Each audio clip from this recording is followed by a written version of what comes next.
आप देखने वाले धातु अधातु के लेक्चर नंबर 2। फर्स्ट में हम लोगों ने देखे थे कि धातु किसे कहते हैं, कैसे पहचानेंगे, उसका प्रॉपर्टी देखे थे और उसमें कौन से खनिज से कौन सा धातु प्राप्त होते हैं, कौन से धातु कितने बॉन्ड बनाते हैं, सहसंयोजक बंधन, आयनिक बंधन, ये सारा चीज़ मैंने फर्स्ट लेक्चर में ही देखे थे। इसमें कुछ कुछ डेफिनेशन छूट गया था, इसलिए सेकेंड पार्ट बनाना पड़ा और इसमें कुछ डेफिनेशन देखने वाले हैं और आप सभी फर्स्ट लेक्चर देख लीजिएगा। बहुत ही आसान तरीके से बताए हैं जो आपके लिए बहुत ही यूजफुल होगा।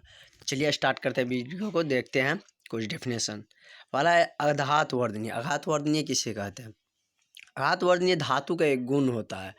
धातु अधातु वर्णीय होता है, मतलब क्या, इसे पीट कर, धातु को हम पीट के पतले चादर की तरह हम बना सकते हैं। मतलब क्या, पतला चादर एक शीट जैसा होता है ना, लंबा लंबा चौड़ा बना सकते हैं। तो सबसे ज़्यादा यदि पूछा जाए कौन सा धातु अधातु वर्णीय होता है, सबसे ज़्यादा अधातु वर्णीय का गुण सोना और चांदी में पाया जाता है। चांदी को ही सिल्वर कहा जाता है। मतलब सबसे अधिक अधातु वर्णीय कौन होता है? सोना और चांदी। यदि ऑप्शन में से कोई एक रहेगा तो दोनों में से एक कोई एक को टिक मार देंगे। मतलब ये ऑब्जेक्टिव में बहुत बार पूछा जाता है। उसके बाद है तन्यता। तन्यता भी लगभग वही होता है। धातु वर्णनीय हम चादर की तरह पीटते हैं, तन्यता में क्या कहते हैं, धातु तन्य होता है। मतलब धातु में तन्य का गुण पाया जाता है, जिसे हम खींचकर तार की तरह लंबा कर सकते हैं। मतलब तार तो देखते ही होंगे, जिसे हम खींच कर क्या कर सकते हैं, तार की तरह लंबा कर सकते हैं। तो इसमें भी सबसे अधिक तन्य कौन होता है? सोना और चांदी। क्योंकि जब उसे हम चादर की तरह चौड़ा कर सकते हैं, लंबाई कर सकते हैं, तो इसे हम तार की तरह भी लंबा, बहुत लंबा खींच सकते हैं। स्वाभाविक से है, इसलिए सबसे ज़्यादा किस में होता है? सोना और सिल्वर में सबसे ज़्यादा तन्यता का गुण पाया जाता है। तो नेक्स्ट देखते हैं कठोरता। सभी धातु क्या होता है? कठोर होते हैं। सभी धातुएं क्या होते हैं? कठोर कठोर होते हैं। परंतु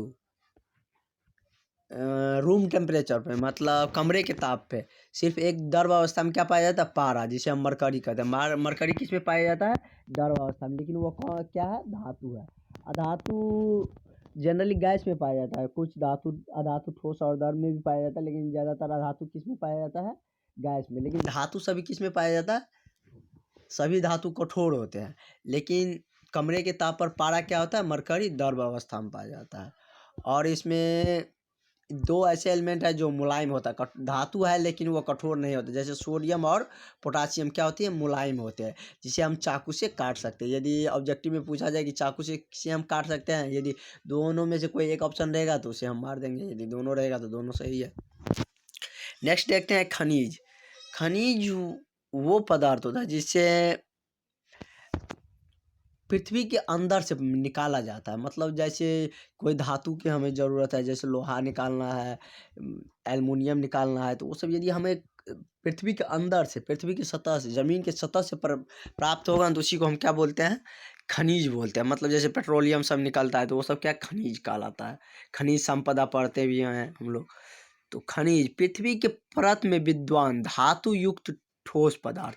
मतलब पृथ्वी के अंदर, जमीन के अंदर जो पदार्थ पाया जाएगा जिसमें धातु का गुण रहेगा, जिसमें धातुई पदार्थ जिसमें मिला रहेगा, तो उसे हम क्या कहेंगे? खनिज कहेंगे।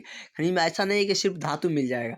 जैसे हमको सोडियम चाहिए तो उसके साथ क्लोरीन मिला रहेगा, और भी बहुत सारा चीज़, मतलब गैंग सब, जैसे धूल कण सब, मिट्टी सब और लोहे का कण सब, ये वगैरह सभी मिला, बहुत सारी चीज़ें मिली रहेगी, जिसे हम क्या बोलते हैं? खनिज बोलते हैं। अयस्क। अयस्क किसे बोलते हैं? अयस्क हम लोग देखते हैं।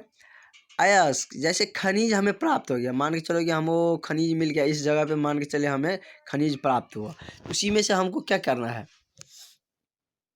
धातु को निकालना है। जिस खनिज में प्रचुर मात्रा में धातु विद्वान होता है, खनिज मतलब क्या? पूरा चीज़ मिला के कंबाइन मिला, मतलब धातु युक्त उसमें पदार्थ भी रहेगा, कुछ अधातु पदार्थ भी रहेगा, और उसमें कुछ धूल कण वगैरह भी रहेगा। जो हमें मान के चलिए हमें सोडियम मिल चाहिए तो उसमें क्लोरीन भी मिला है, फ्लोरीन भी मिला है, अदर कोई एलिमेंट भी मिला है, तो वो सब क्या कहलाएगा? खनिज कहलाएगा। अयस्क क्या होता है कि जिस खनिज में प्रचुर मात्रा में धातु विद्वान होता है, मतलब कोई खनिज हमें मिला, जैसे NaCl मिला, उसमें अधिक मात्रा में सोडियम प्राप्त है, सोडियम उसमें मिला हुआ है, तो उसी में से हम, यदि जिस खनिज में प्रचुर मात्रा में धातु विद्वान होता है, उसे हम कम खर्च पे और सरलता से धातु प्राप्त कर सके, उसी को हम क्या बोलते हैं? अयस्क कहते हैं। मतलब यदि हमको उसमें खर्च ज़्यादा हो रहा है तभी हम उसको स्टॉप कर देंगे, नहीं करेंगे। क्या कि हम, यदि हमें पेट्रोलियम निकालना है भारत में कहीं यदि मिला है, यदि ज़्यादा अंदर है उसमें, हमको जितना में हम पेट्रोल प्रोवाइड करेंगे ग्राहक सबको देंगे या दूसरे कंट्री से मंगाएंगे, उसे यदि महंगा पड़ रहा है तो हम उसको अयस्कीकरण काहे करेंगे। जब हमको सस्ता नहीं पड़ेगा तो हम उस पे नहीं दिमाग लगाएंगे। तो अयस्क वैसा वैसा है जो जिसमें हम खनिज से, किसी खनिज में यदि प्रचुर मात्रा में धातु विद्वान होता है, उसे हम कम खर्च पे और सरलता से प्राप्त कर सके तो उसी को हम क्या बोलते हैं, अयस्क कहते हैं।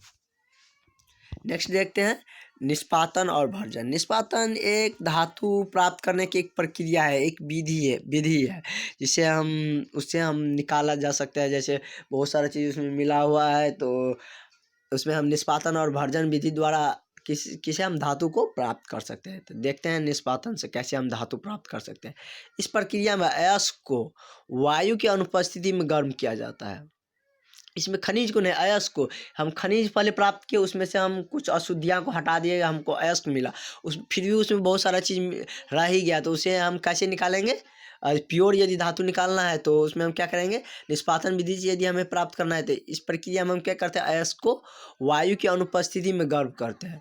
मतलब जहाँ पे ऑक्सीजन नहीं रहता है वहाँ पे हम क्या करते हैं, गर्म करते हैं तो हमें वह धातु मिल जाता है। तो उस विधि से यदि हम धातु प्राप्त करते हैं उसे हम क्या बोलते हैं, निष्पादन बोलते हैं।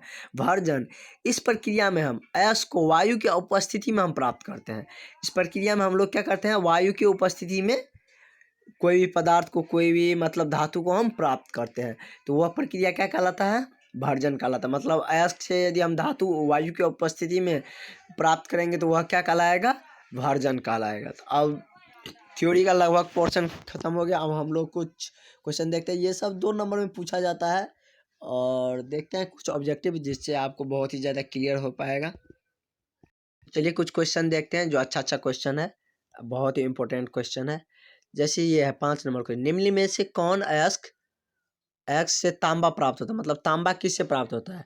तो हमने प्रीवियस मतलब फर्स्ट धातु अधातु के लेक्चर में बताए भी थे, तांबा किससे प्राप्त होता है, बॉक्साइट, जिंक, तांबा, कॉपर पायराइट से तांबा प्राप्त होता है। किससे प्राप्त होता है, कॉपर पायराइट से, हम बताए भी थे। तो देखते हैं किससे हमें प्राप्त होगा, पायराइट से। तो कॉपर नहीं लिखा, शॉर्ट में लिखा है, तो पायराइट से हमें क्या, तांबा प्राप्त होगा। छठा क्वेश्चन है, निम्न में से कौन विद्युत का सुचालक होता है। निम्नलिखित में से कौन विद्युत का सुचालक होता है। इसमें हम पहला गौर करेंगे कि विद्युत का सुचालक क्या होता है। धातु विद्युत का सुचालक होता है और अधातु विद्युत का सुचालक नहीं होता है। तो आयोडीन क्या है, आयोडीन अधातु है तो ये विद्युत का सुचालक नहीं होगा। कार्बन भी अधातु है तो ये भी विद्युत का सुचालक नहीं होगा। और कौन सा धातु है, कौन अधातु है, ये बहुत ही आसानी से हमने पीरियोडिक टेबल में बताए थे कि पी ब्लॉक का कुछ एलिमेंट या धातु होता है, एस ग्रुप का और डी ग्रुप का सब क्या होता है, धातु होता है। एस में सिर्फ हाइड्रोजन अधातु होता है। ग्रेफाइट, ग्रेफाइट भी अधातु है, सल्फर भी अधातु है। ग्रेफाइट अधातु होते हुए भी इसमें क्या होता है, विद्युत धारा प्रभावित होता है। ग्रेफाइट मतलब जो स्केल आप लोग यूज करते हैं ना, पेंसिल यूज करते हैं, पेंसिल के अंदर में जो काला काला रहता है वही क्या कहलाता है, ग्रेफाइट कहलाता है। उससे विद्युत धारा प्रभावित होता है। कभी आप उसे टस्टर के तरह यूज मत कर लीजिएगा। तो नेक्स्ट देखते हैं, हाइड्रोजन के 2 परमाणु के बीच किसने आबंध बनता है। उस दिन हम नाइट्रोजन और ऑक्सीजन हाइड्रोजन के बीच बताए थे। जैसे हाइड्रोजन के 2 परमाणु तो उसके बीच कितना, हाइड्रोजन के पास 1 इलेक्ट्रॉन होता है, क्योंकि यह पहला ग्रुप में है तो 1 ही इलेक्ट्रॉन दे सकते हैं, एक आबंध बनेगा। उसके बाद है, निम्नलिखित में से कौन सा विद्युत का सर्वोत्तम सुचालक है। मतलब सभी धातु से विद्युत धारा प्रवाहित होता है, लेकिन सबसे ज़्यादा यदि विद्युत धारा प्रवाहित होता है तो वो क्या है, सोना, चांदी, कॉपर या ग्रेफाइट। सबसे ज़्यादा किससे होता है, सोना से होता है।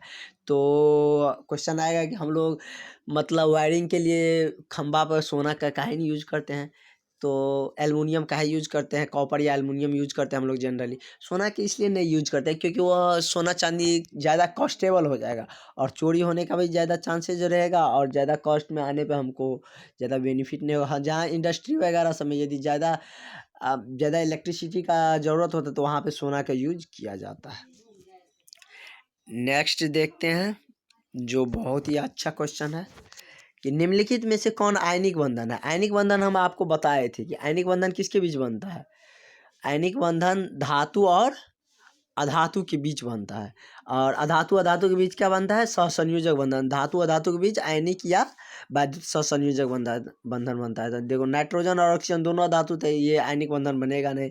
ऑक्सीजन और कार्बन दोनों अधातु है, क्लोरीन और कार्बन दोनों अधातु है। इसमें देखिए पोटासियम और क्लोरीन, पोटासियम धातु है और क्लोरीन अधातु है, तो इसके बीच आयनिक बंधन बनेगा। तो ये ऑप्शन सही हो जाएगा। नेक्स्ट क्वेश्चन देखते हैं कि निम्नलिखित में से कौन साधारण ताप पर द्रव अवस्था में पाया जाता है। तो अब ये बताया कि क्या मरकरी धातु है, लेकिन साधारण ताप पे किस में पाया जाता है, द्रव अवस्था में पाया जाता है। सभी धातु ठोस में होता है, लेकिन मरकरी किस में अपवाद है, वो किस में पाया जाता है, द्रव अवस्था में। निम्नलिखित में से कौन प्राकृतिक का सबसे कठोर पदार्थ कहलाता है। मतलब सबसे कठोर पदार्थ पृथ्वी में यदि एग्जिस्ट करता है तो मतलब नेचुरली तो वो कौन सा है, हीरा होता है। आर्टिफिशियल तो बनावटी तो बहुत सारा चीज़ हो सकता है, लेकिन नेचुरली कौन सा है, हीरा सबसे कठोर माना जाता है। नाइट्रोजन के 2 परमाणु में कितने आबंध होंगे। नाइट्रोजन ऑक्सीजन ये सब बार बार पूछा जाता है। नाइट्रोजन में बताए थे 5वां ग्रुप में है, लेकिन ये 5 बॉन्ड बना सकता है, लेकिन 5 को बनाएगा नहीं, क्योंकि इसको 3 ही और ज़रूरत है। क्योंकि अष्टक पूरा करना है तो 3 बॉन्ड और बनाएगा, तो ये क्या 2 परमाणु के बीच क्या बनाता है, त्रिआबंध बनाता है। तो ऑप्शन नंबर सी सही हो गया। निम्नलिखित में से कौन अधातु द्रव अवस्था में पाया जाता है।